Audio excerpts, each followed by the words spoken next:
Okay, so look at problem number 1.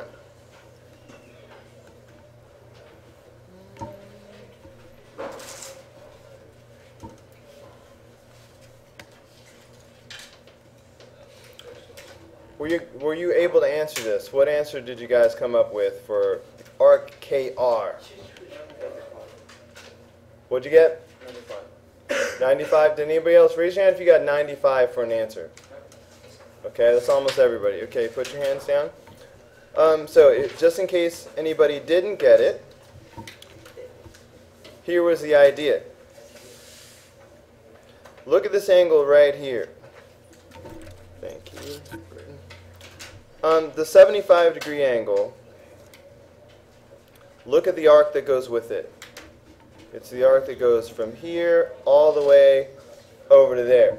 Now, what's the relationship between the 75-degree angle and this big yellow arc that I just drew? What's the relationship between the angle and the arc? Kelvin, what's the relationship between the angle and the arc? It should be double, okay? The arc has to be double the angle when it's inscribed like this. So that tells us that if this is 75, if I double it, what do you get for the arc? Alright, that turns out to be 150. So the arc from K all the way to M is 150. So if I do 150 minus 55, that should give me from K to R. So I took that 150 and I subtracted the 55. And that's how we got 95. Okay? So KR should be 95 because of that. Any questions on problem number 1? Okay. Look at problem number 2. Which of these statements are definitely true? We're going to circle the one. There could be more than one right answer. We're going to circle all the ones that are definitely true. Let's see. Look at this first one. Angle DRM. Let's see where that is. DRM. That's this angle right here is DRM. And angle DKM. So let's see. DKM. Angle DKM is right here. Will those angles always be the same? What do you say? Yep. Yeah, those angles are always going to be the same. They're both inscribed, both touching the same arc. They're always going to be the same. So, yep, that's going to definitely be true. I'll just go ahead and circle that. Let's see, what about the next one? Let me change color so I can keep it straight.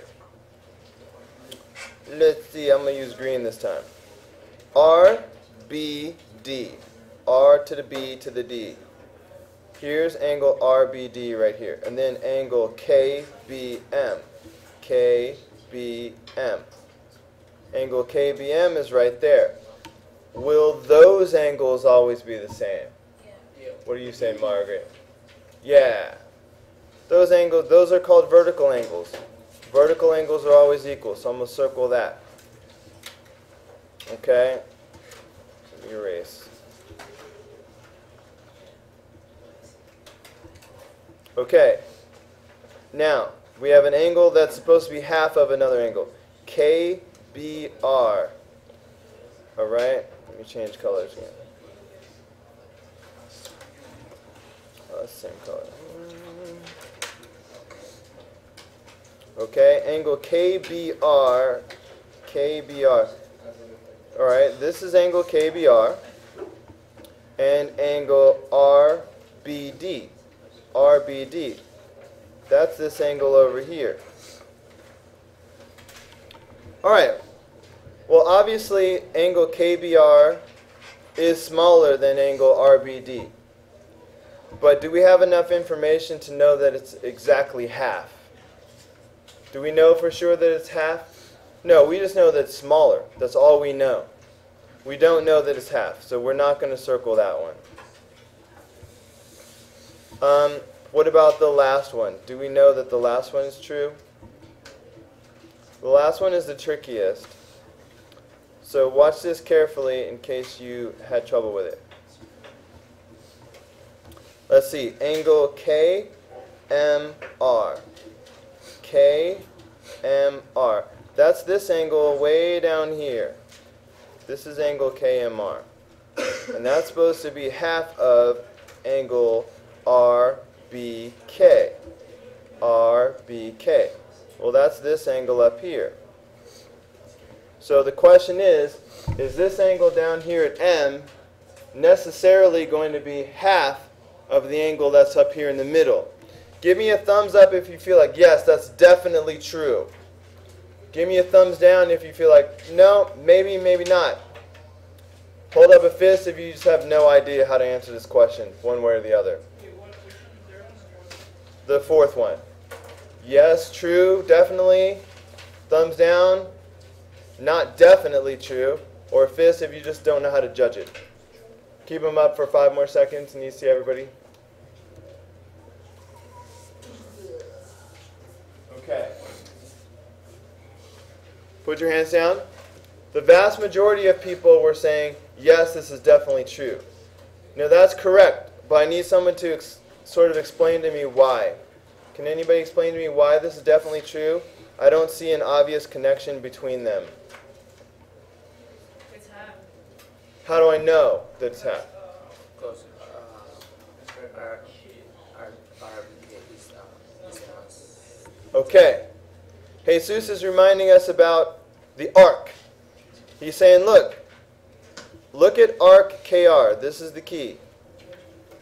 What's the relationship between arc KR and the angle at the center of the circle? Those are the same. So say if this is x, then this is going to be x. Those are the same. Now, what's the relationship between the angle at M and the arc? Right, the arc is double, the angle is half. So since these are the same, x and x up here, if the angle is half the arc, it must be also half the other angle, because those are the same. So that's why we know that this is definitely true. So the 3 I just circled are definitely true. The one I didn't circle is the only one that, we don't know that for sure. Any questions on number 2?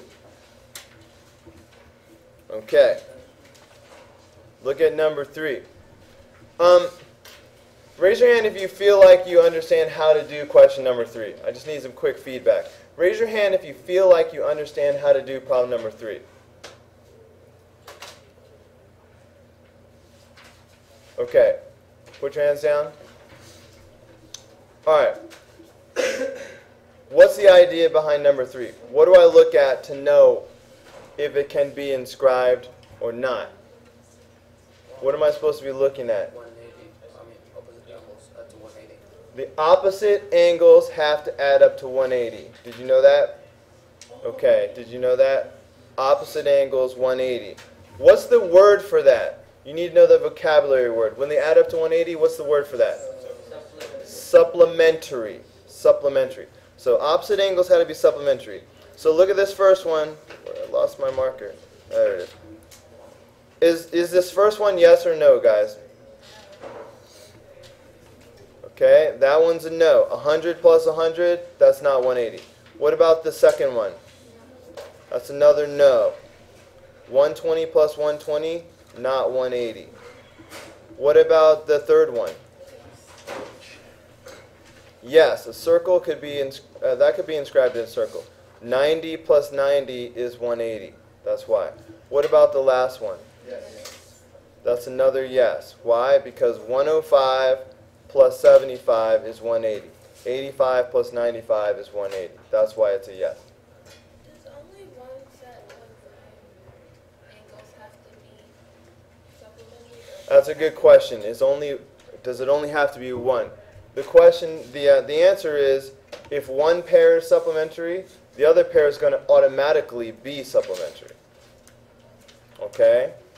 So there will never be a time that one pair is supplementary and the other's not. So if you see, like we see that these ones are supplementary with the 90 degrees, without even knowing what the other two angles are, we know that they're going to add up to. What's the total degrees in a quadrilateral? Do you guys remember? 360. So once we take care of the 180, that automatically leaves 180 for the other two angles. Okay? So that's how you did number 3. Let's look at number 4. All right, number 4 takes a little bit of thought. All right, number 4 is sort of the hardest one, maybe the hardest one on this paper. So please focus, because I have a feeling that if I just gave this to you as a quiz right now, maybe 5 of you would get it right, but I have a feeling that most of you would get it wrong. Let's fix that right now before the EOCT. Is everybody ready? I'm going to need more space. Okay. So this is how you do it. First of all, draw a picture. If you didn't draw a picture right now. Quadrilateral inscribed in a circle. So everybody should draw a circle with a quadrilateral inside. Any kind of quadrilateral. Just any type of four-sided shape.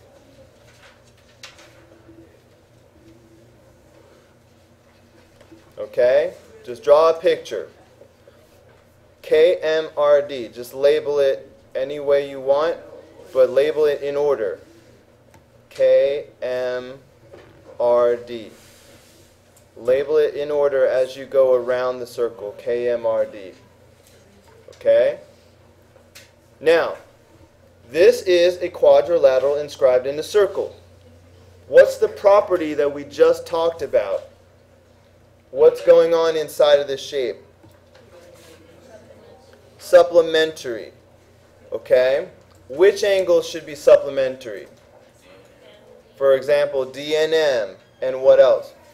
K and R. So opposite angles here should be supplementary. Agreed? They should add up to 180.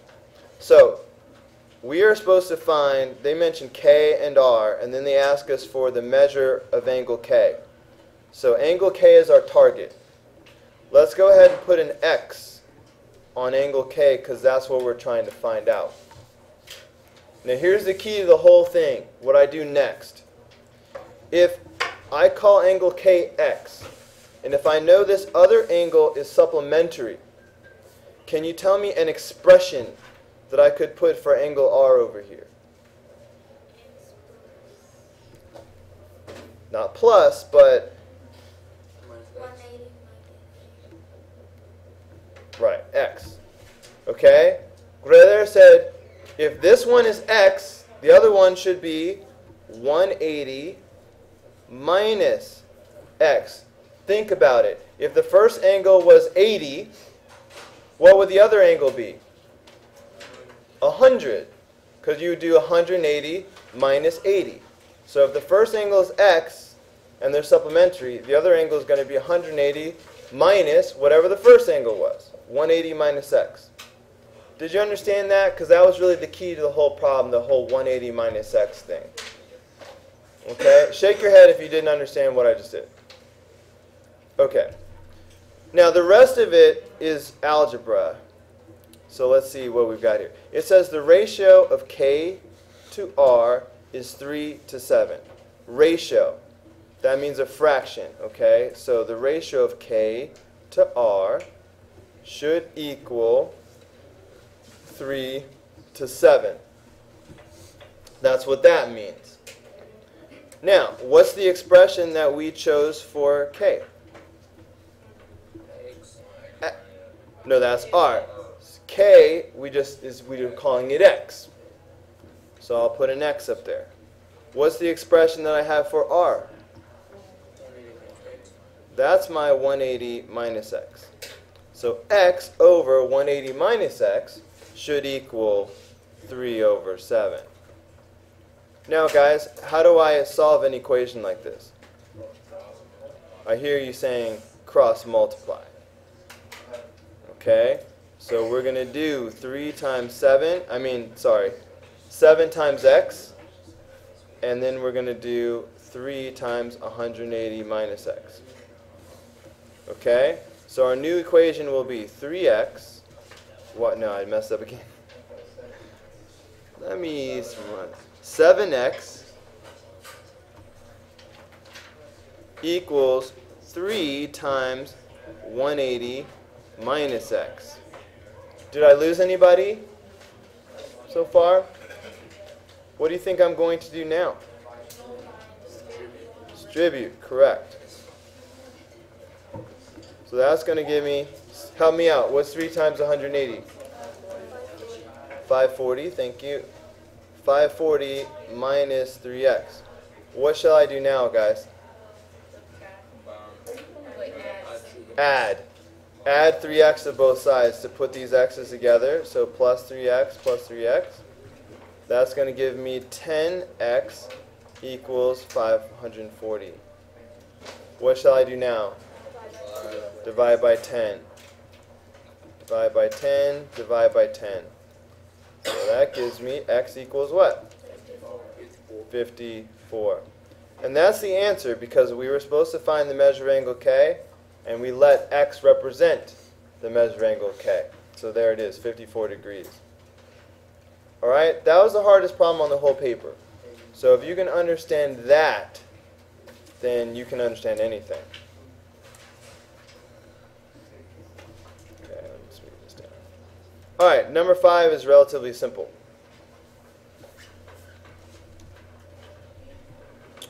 I want to see pictures. Pictures, pictures, pictures. Anytime I don't give you a picture, you draw a picture.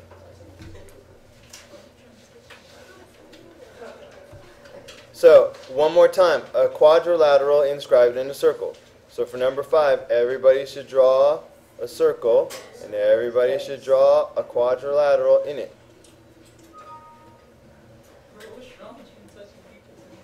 KMRD.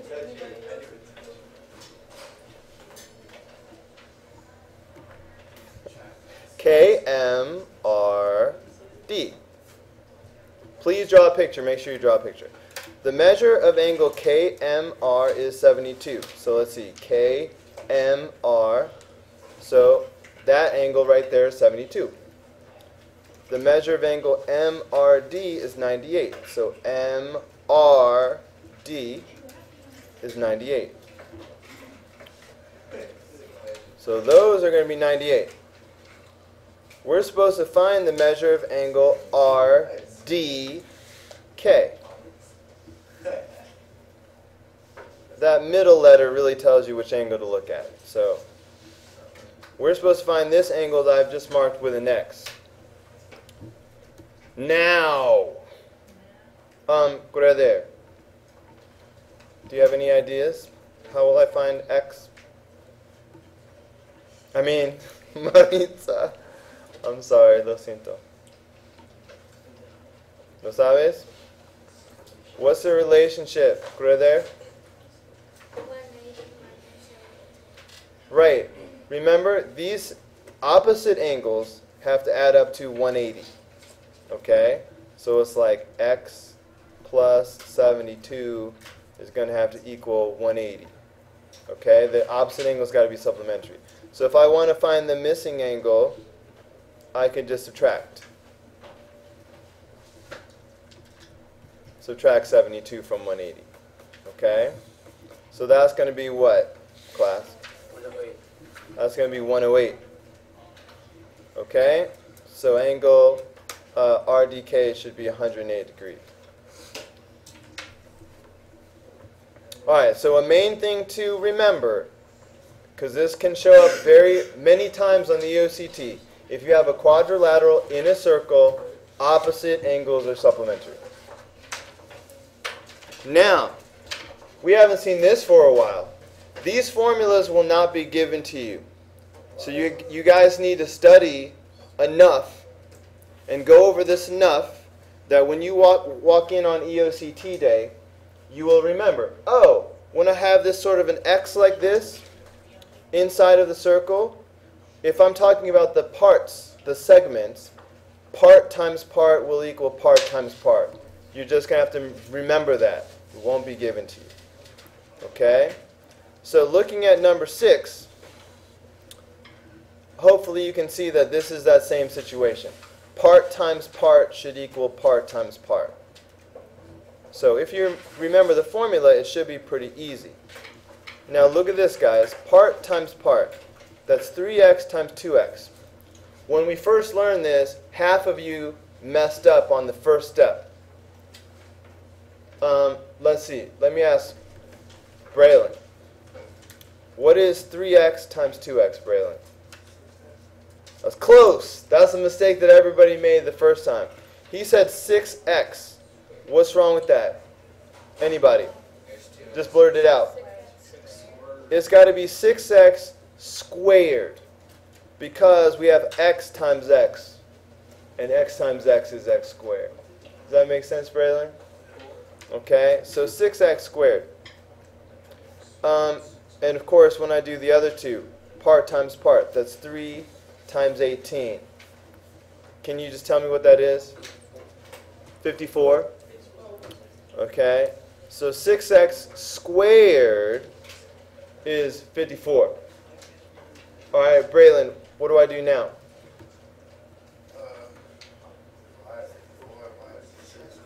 Exactly, divide by 6. Divide both sides by 6. That's going to give me x squared equals 9. All right, what's the last step, Braylon?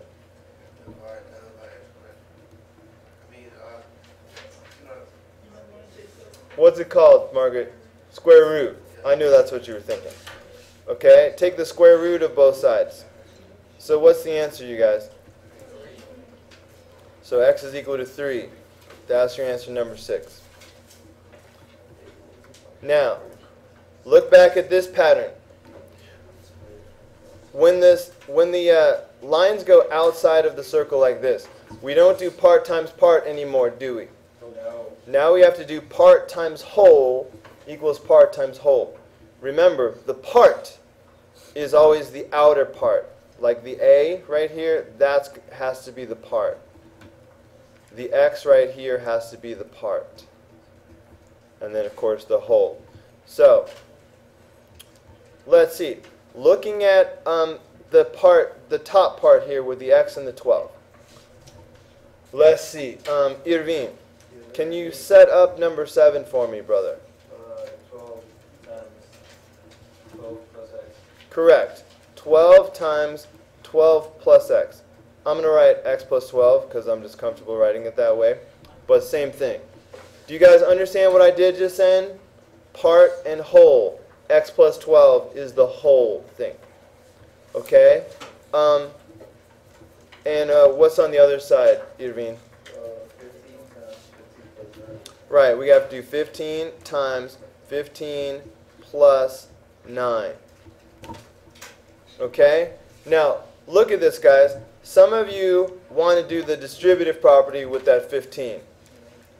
Now, if you do it right, that's still going to give you the right answer, but that's not the most straightforward way to do this problem. 15 and 9 are just two regular old numbers. There's no reason not to just add those together first. So I will distribute over here because I have a variable. So that's going to be 12x plus 144 equals. What's the total result of this on the right-hand side of the equation? 360. Okay? And the rest I think you will all find easy. Subtract 144 from both sides. So that gives me 12x equals, help me out, 216. Like that? Okay. And then what's the last step? Divide by 12. Divide by 12, divide by 12. La respuesta? 18. That's the answer I was saying. Okay, so x equals 18. Boom. Any questions? Is this coming back to you guys? Do you think you can remember these formulas? Are you going to study? All right, please study these formulas. Okay. Aw shucks, quadratic formula. Here we go. You guys used to have problems with the quadratic formula. It used to give you headaches and fits. So we need to practice it one more time. Are we going to get the formula? The quadratic formula? Yes. the formulas that you're going to be given, I tried to put up on this wall for you. And there it is.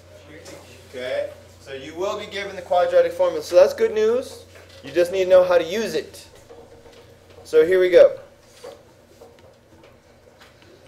You know what? I should get my calculator ready down here. Bling.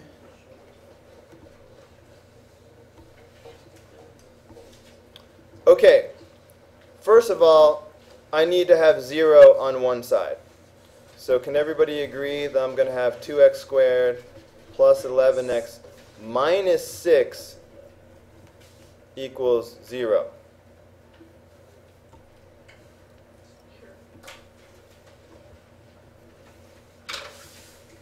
Okay? So, can everybody see my A, B, and C? 2, 11, and negative 6 are my A, B, and C. The quadratic formula, it's right there on the board. You don't have to memorize it, but you need to know how to use it. X equals opposite of B plus or minus the square root of B squared minus 4AC all over 2A. There's my quadratic formula. I'm just going to substitute in all these letters. I like to do the B squared minus 4AC part first. That's the discriminant. They call it the discriminant. So if I do that, watch this. B squared, so that's 11 squared. Okay, minus 4 times 2 times negative 6. Type all that in your calculator. Do that separately. Get in the habit of putting your b squared in parentheses. If it's negative, you will get a different answer with and without the parentheses. So 11 squared to negative 6. Oh, I missed. Okay, so we did 11 squared minus 4 times 2 times negative 6. Okay, just type that whole thing in your calculator, and we get 169. Make sure that everybody's getting that. Okay, so that's 169. So my equation now becomes opposite of b, so negative 11, plus or minus the square root of 169, all over 2a. That's 2 times 2, so I'm going to put 4. Are you with me? Are you comfortable? All right. Braylon, are you understanding this? That's going to give me negative 11 plus or minus. What's square root of 169, guys? 13. That's negative 11 plus or minus 13 over 4. Oops. Okay. I need a little bit more space.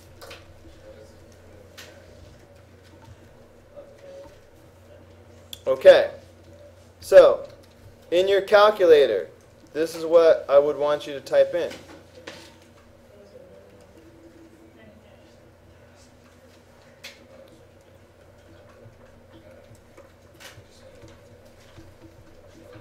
Understand plus or minus means we're typing in two different things.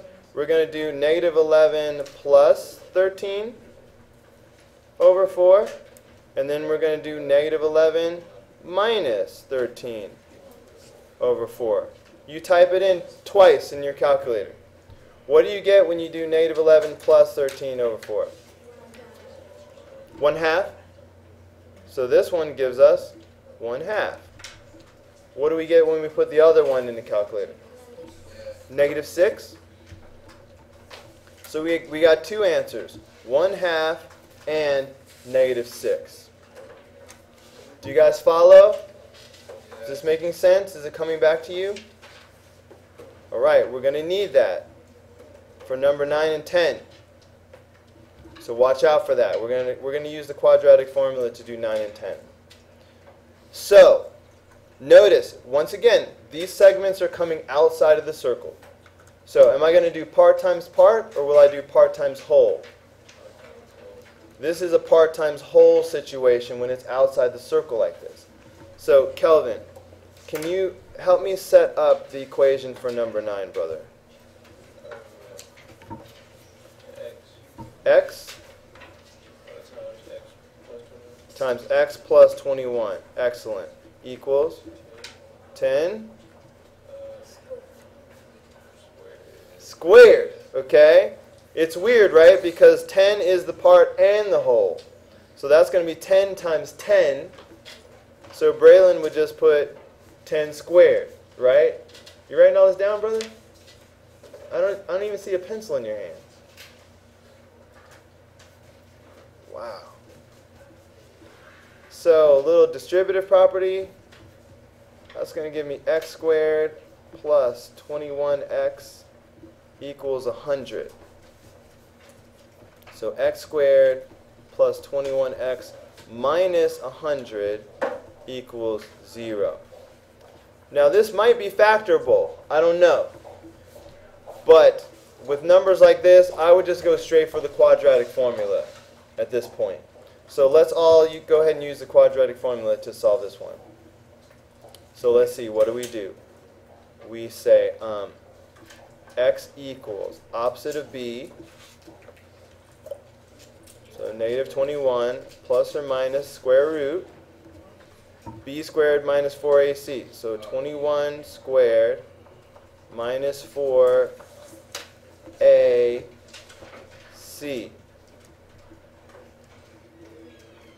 all over 2a, which in this case is just going to be 2.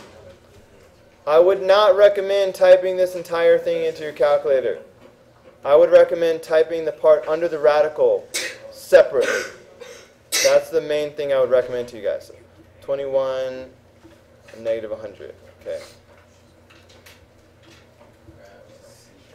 Okay. So we had b squared. So 21 squared minus 4ac.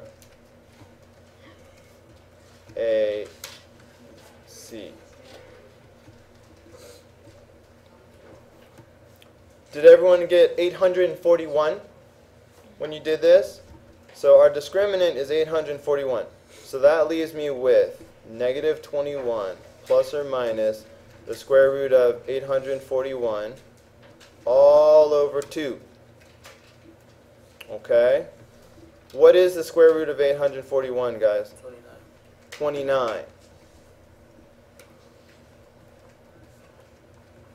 Okay? So in your calculator, I want you to type it in twice. I want you to type negative 21 plus 29 over 2. And I want you to type negative 21 minus 29 over 2. What did you get when you did the plus version? 4.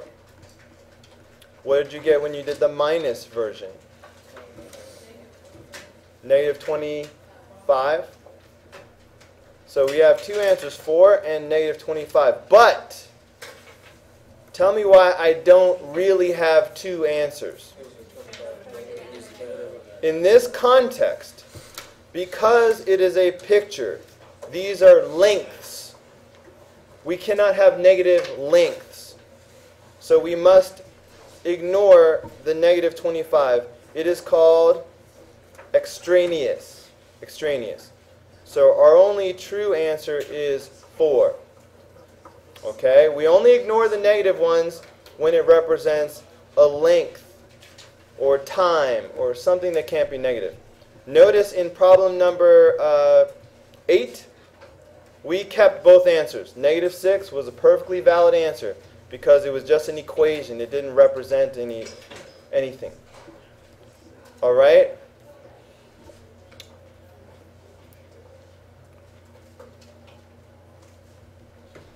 All right. I'm going to pause the video for 1 second. All right, let's go ahead and do the last one. See what you guys came up with.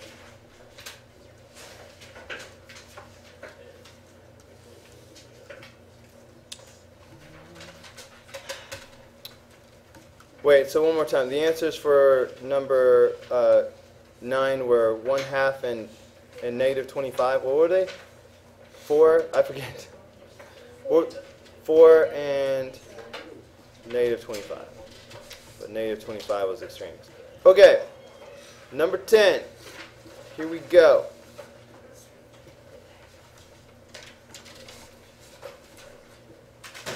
Change colors. Okay, part times whole equals part times whole. So the setup is going to be like this. X times x plus 4. Alright, that's the part and whole on the bottom there.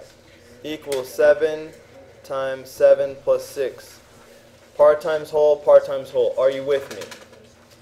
Let's see. That's going to make x squared plus 4x equals, just give me the whole number here, 91. So we have 91. That's going to give me x squared plus 4x minus 91 equals 0. Are you with me? So quadratic formula, that's going to be x equals opposite of b, so negative 4 plus or minus square root b squared, so 4 squared minus 4ac all over 2a. 4 plus or minus square root. When you put 4 squared minus 4 times 1 times negative 91 in your calculator, what did you get? One more time. 13? 13? Everybody agrees on 13? 380? I don't, okay. People in the back, what did you get for the discriminant on number 10? You didn't do it that way? Okay, I better do it. 4 squared minus 4 is negative 91. Okay. 4 squared. Oh, you said 2 root 95. Right, square root of 380 is the same thing. You were doing the square root already. Okay. Okay. Okay, so we all agree that under the radical is 380. Now, as far as what you put in your calculator, if you put square root of 380 in your calculator, then you got, so we have negative 4 plus or minus 2 radical 95. That's what I heard. Over 2. Okay? So let's put this in our calculator and see what we get.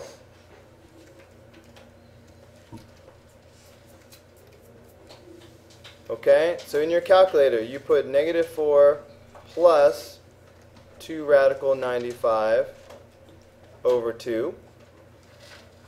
And you put negative 4 minus 2 root 95 over 2.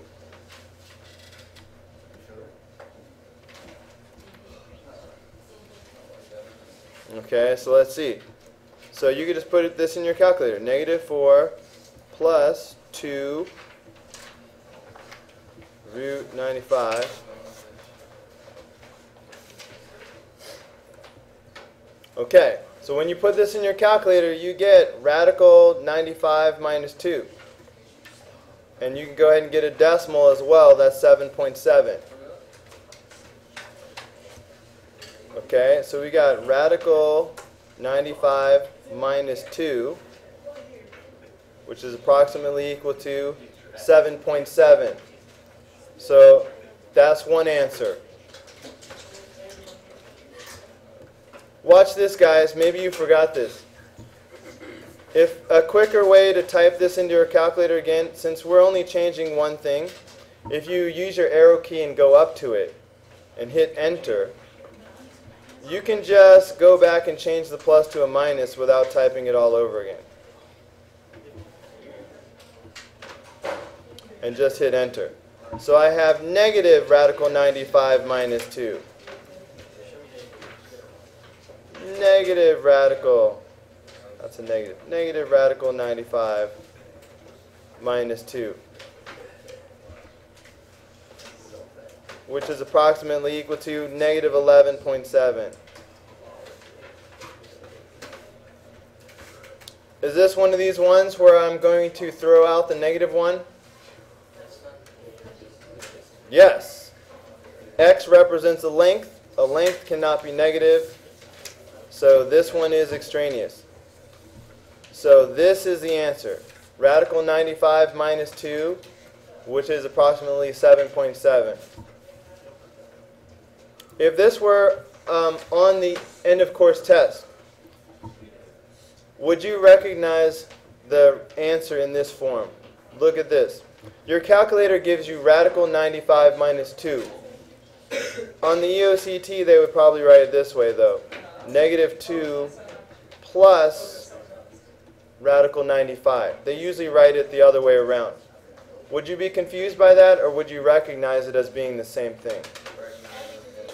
You'd be confused? So look at this.